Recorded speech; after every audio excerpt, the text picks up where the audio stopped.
Merhaba, Think Talks'ta konuğumuz Tıp Fakültesi öğretim üyesi Profesör Doktor Elif Vatanoğlu Lutz. Elif Hoca 2021 yılında Asya'nın Nobel'i olarak bilinen 19. Gusi Barış Ödülünü aldı.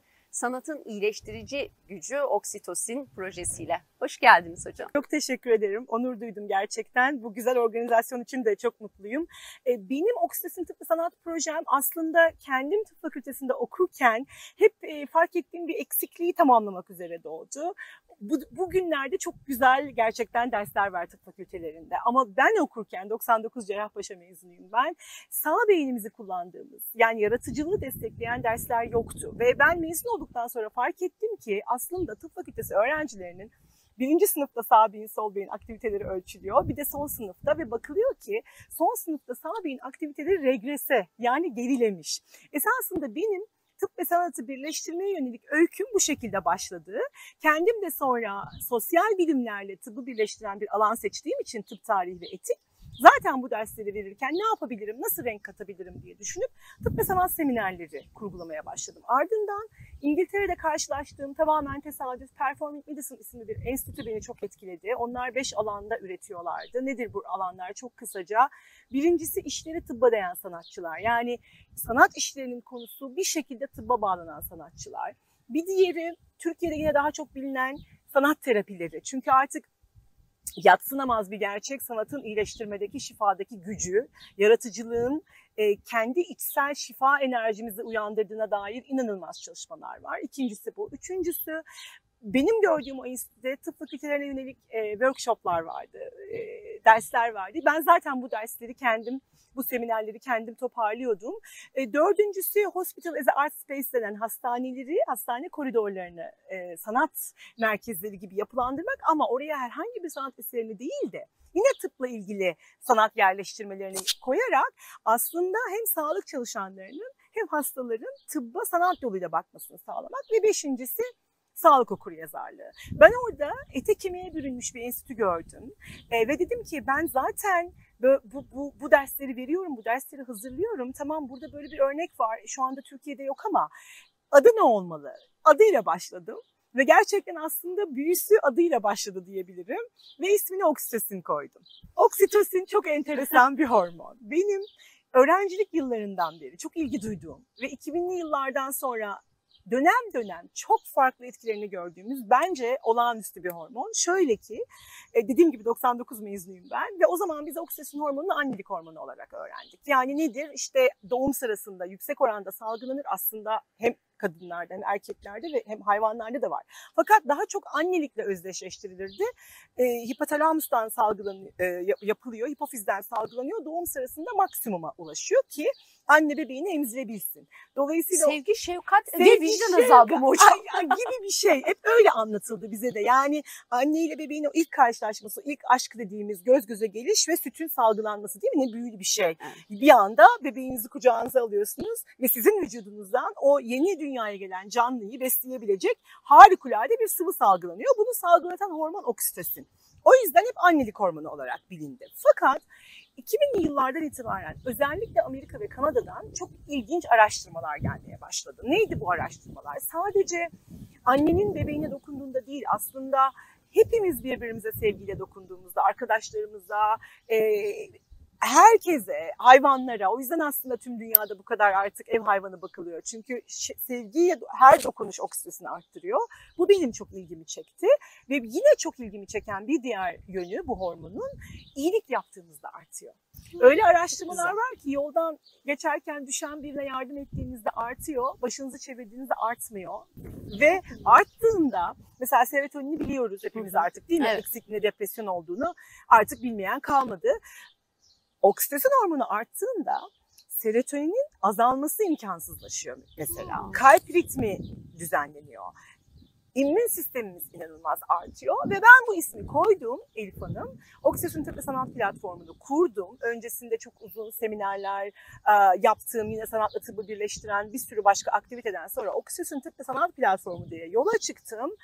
Ve çok kısa bir süre sonra pandemi patlak verdi. Ve o dönemde dedim ki ben iyi ki bu ismi koymuşum. Çünkü insanların birbirine dokunamadığı bir süreç yaşadık biliyorsunuz. Bir anda ben yaptığım Zoom seminerlerinde sadece sanatçılarla olan projeleri değil, oksitosin hormonunu anlatmaya başladım. Çünkü insanlardan şöyle talepler gelmeye başladı. Ben yalnız yaşıyorum, ev hayvanım da yok, kedi alerjim var, köpek alerjim var. Peki ben ne yapacağım? Oksitosin hormonumu nasıl yükselteceğim?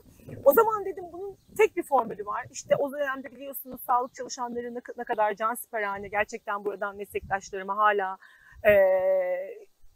tüm özverisiyle çalışan sağlık çalışanlarına bir kere daha tüm kalbimle bir selam göndermek istiyorum. Biliyorsunuz en çok etkilenen sağlık çalışanları oldu pandeminin başında.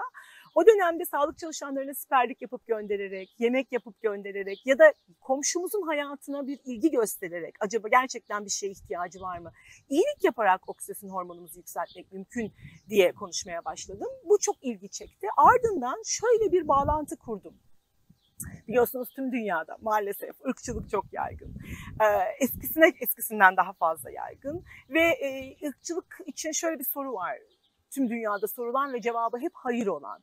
Irkçılığa karşı toplumsal terapi mümkün müdür? Ve bunun cevabı hep hayır olmuş yüzyıllar boyunca. Neden? Çünkü bir insan sigarayı bırakmak için terapiste gider ya da depresyon için gider ama hiçbir ırkçı, zaten olayın kökeni kendisini yüksek görmek ve karşı tarafı daha alçakta görmek. Aslında hastalıklı bir duygu tamamen. Irkçılığın bir hastalık olduğunu düşünüyorum her zaman. Hastalıklı bir duygu olduğu kesin ama bunu kabul etmez, ettiremezsiniz. Dolayısıyla ırkçı birine sen terapiste gitmek ister misin? Böyle bir şey mümkün değil. Dedim ki ben hep, acaba dedim ırkçı insanlar karşısındaki insanı dışlamadığında, sevgi ve empatiyle yaklaştığında, kendisi için iyi bir şey yaptığını bilse, çünkü oksitosin hormonu yükselecek, bir umut ışığı doğabilir mi? Bu aslında biraz önce açılışta söylediğiniz ödülün de başlangıcı oldu. Çünkü çok büyük bir ilgi gördü bu savım benim. Avrupa'nın birçok göçmen ofisinden konuşma teklifleri almaya başladım. Çünkü dediler ki biz mücadele edemiyoruz. Bizim çok daha biyolojik, çok daha evrensel bir söyleme ihtiyacımız var. Çünkü artık insanları fark etti ki tüm dünya, ben de onu gözlemledim. Alışık olduğumuz, daha genel geçer, ahlaki önermelerle yola getiremiyorsunuz tırnak içinde. Ama çok daha evrensel, çok daha biyolojik, herkesi kapsayan bir şey söylüyor oksitosin. Diyor ki şefkatle yaklaşın, bunun herkesten önce çevreye zaten olağanüstü güzel etkileri var ama kendinize de var. Bu inanılmaz bir gerçekten sinerji yarattı ve benim bu yurt dışındaki yaptığım konuşmalarda beni dinleyen bir akademisyen çok etkilenip Gusi Barış Ödülü'ne aday gösterdi. Açıkçası ben böyle bir ödülün varlığından haberdar değildim, söylemeliyim. Sonra aslında çok utandım. Yani keşke bilseydim önceden. Çünkü içine girdikçe ne kadar önemli, ne kadar aslında tüm dünyada prestije sahip olan bir ödül olduğunu ben de anladım. Ve bu ödülü sürpriz bir şekilde, beni de şaşırtan bir şekilde ülkeme kazandırdığım için büyük onur duydum. Üstelik dünya barışına da katkıda bulunan tam yani hani sizinle esasında gerçekten. İnanın Elif Hanım şunu söyleyebilirim. Ödül töreni sırasında da bunu söylediler. Dediler ki biz yıllardır birçok konuda dünyadan birçok kişiye ödül veriyoruz. Hep dünyaya katkıda bulunan isimler bunlar. Ama dediler oksitosin hormonunun etkisi, bu mesaj aslında dünya barışıyla o kadar örtüşüyor ki oksitosin gerçekten çok ilgi çekti. Ben de halen dünyanın çok farklı yerlerinde oksitosin anlatıyorum, hormonun etkilerini anlatıyorum. Şunu desem yanlış olmayacak aslında. Bizim halihazırda birçok sanatçıyla devam eden sanat projelerimiz de var. Onlar da aslında benim çok itici gücüm.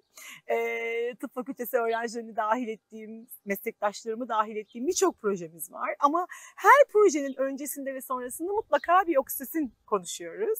Hormonu hatırlatıyoruz. Ve oksitosin hormonu farkındalığı giderek artsın istiyoruz. Belki dünyanın daha iyi, daha barışçıl bir hale gelmesinde etkimiz olur. Hocam 2021'de 19. Gusi Barış Ödülü ilk kez İstanbul'da gerçekleşti. Siz de dediğim gibi ilk alan Türk kadınsınız. Aynı zamanda ev sahipliği de yapmış oldunuz. Biraz da törenden bahsedelim mi? Nasıldı? Evet, tören şöyle oldu aslında. Gerçekten ilk kez yapılıyor. Ben bir hekim olarak alanlar arasında tek hekim bendim. Şunu söyledim. Filipinler'de o dönemde Covid oranları çok yüksekti. Ve kendilerine dedik ki Gusi komitesine isterseniz sizi çok güzel bir şehir olan İstanbul'da ağırlayalım. Aslında biraz ümitsizdik de. Çünkü erteleyebilirler. Öyle bir gelenek varmış ki orada o ödül her zaman orada veriliyor. Fakat İlk defa başka bir yerde. İlk defa yani başka bir İstanbul'da yerde. olmasının dışında da Tabii ilk defa başka bir yerde verilen bir ödül. Aynen öyle. O açıdan da çok özel oldu. Onlar Evet. sağ olsunlar, benim dedim ki yani ben katılan hiç kimsenin hayatını, sağlığını tehlikeye atmak istemem. Ben gelirim, ben dedim hekimim. Ama dedim madem bu kadar kalabalık ve önemli bir organizasyon, isterseniz biz ev sahipliği yapabiliriz. Bunu da tabii yine buradaki sağ olsun bütün organizasyon komitesi görevlilerinden izin alarak söyleyebildim. Çünkü gerçekten çok güzel bir organizasyon oldu. Onlar buraya geldiler. Diğer ülkelerden alan diğer katılımcılar, kazananlar geldiler ve çok güzel bir süreç oldu. Benim için çok öğretici, çok paylaştığım, çok oksitosini anlatmaktan müthiş gurur duyduğum bir süreç oldu. Hala da yansımaları devam ediyor. Ben dediğim gibi çok bu ara fakültedeki işlerin yanı sıra kendimi sürekli oksitosini anlattığım organizasyonlarda buluyorum. Çok mutlu bir süreç içerisindeyim. Çok teşekkür ederim. Evet. Hocam bir de tabii ki ilgi duyan öğrenci adayları için de tıp tarihi ve etik hocasısınız. Evet. Benim hep öğrenciliğimden beri multidisipliner çalışmaya ilgim oldu. Hem sayısal hem sözel diyorsunuz. Her yerde var. Kesinlikle öyle. Ben hatta ilk derste öğrencilerime, birinci sınıf öğrencilerime hep şunu sorarım. Şunu sorarak başlarım. Aranızda aklı biraz da sosyal bilimlerde kalan var mı derim ve hep bayağı bir el kalkar. Çünkü ben onu yaşadım. Lisede seçerken, o zaman ben lise okuduğumda fen ve edebiyat sınıfları vardı. Mecburen fene geçtim çünkü fizik, kimya notlarım iyiydi ve öğretmenlerime hayır diyemeyen bir öğrenciydim. Ama aklım bir yandan hukukta, felsefede ve tarihte kalmıştı kesinlikle. İşim insana değen bir meslek olmalıydı. O anlamda tıp beni tamamlamakla birlikte sosyal bilimler beni hiç bırakmadı. Ve tıp o kadar ağır bir meslek ki, o kadar ağır bir eğitim ki siz o derslerden iyi not almak için maalesef bazı aktiviteleri ve bazı hobileri özellikle Cerrahpaşa gibi, artık devlet üniversiteleri de çok gelişti ama o dönem Cerrahpaşa'da mesela şu anda Yeditepe'de olan öğrenci kulüpleri vesaire yoktu gerçekten. Özel çaba sarf etmeniz gerekiyordu bir şeylere yetişebilmek, bir hobinizi, bir seramik yapmak ya da bir felsefe dinleyebilmek için. O yüzden şimdi öğrencilerime diyorum ki arkadaşlar, dünyaya bir daha gelsem yine tıp okurum ama gerçekten iyi bir vakıf üniversitesinde burslu okurdum herhalde diyorum. Çünkü burayı görünce mesela Yeditepe'nin kampüsü beni büyüledi. İlk kez, bir de biliyorsunuz biz ilk vakıf üniversitesiyiz. Evet. Böyle bir tıp fakültesi mümkün mü dedim ilk kez kendi kendime. Çünkü burada tıp öğrencileri hem sosyal branşlarla haşır neşir olup hem tıbbı okuyabiliyorlar. Dolayısıyla hem sosyal yönü kuvvetli ama aynı zamanda da fizik, fen dersleri kuvvetli öğrenciler için bu tarz kampüsler ideal. Bir de multidisipliner yaklaşım örneğiyim ben. Tıp mezunu olarak sonradan bu branşa girmek, tıp tarihi, tıp etiği ve tıp hukuku çalışmak da aslında çok yeniydi. Şimdilerde görüyorum özellikle bizim sınıfımızdan birçok öğrenci istiyor. Evet, onu soracaktım hocam. Çok tercih ediliyor mu? Şu anda evet. Neden? Etki alanımız genişledi. Neden genişledi? Artık etik komiteler var biliyorsunuz. İlaç araştırmalarını etik komite onayı yapmadan almak mümkün değil. Her türlü organ nakli, genetik araştırmalar, artık geleceğin tıbbında tıp etikçileri çok söz sahibi.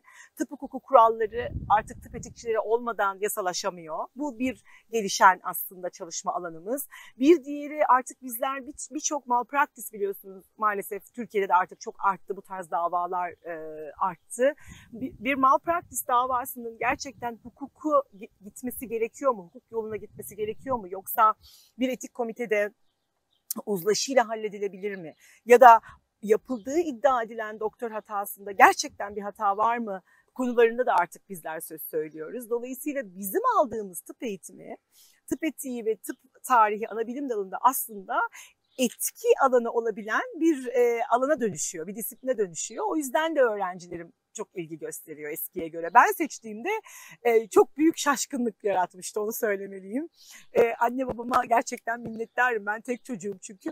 O kadar ağır bir eğitimden sonra hasta görmeyecek misin sen demişlerdi bana.